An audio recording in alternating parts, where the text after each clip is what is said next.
ఉప్మా ఎలా తయారు చేస్తారో ఈ వీడియో చూపెడుతున్నాము. ముందుగానే ఇగో స్టవ్ అంటు పెట్టి స్టవ్ పైన మట్టి కంచుడు పెట్టాము. అందులో అర చెంచా నూనె, పోపిత్తులు, జీలకర్ర, పచ్చిమిర్చి దూరగా గోలియాలి, ఉల్లిగడ్డలు, కరియామాకు, చిలకడని పల్లీలు, 5 బాదాము దూరగా ఎంచాలి, కొత్తిమీర, ఒక టమాటా,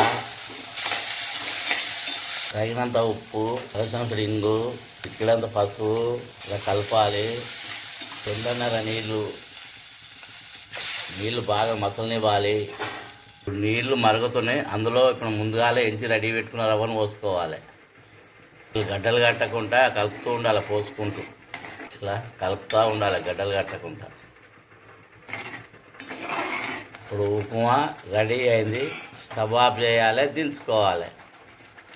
ఉప్మా రెడీ అయింది, గుమగుమలాడుతుంది. వేడి వేడిది తింటే చాలా రుచిగా ఉంటుంది. ఇది మళ్ళీ తినాలనిపిస్తుంది.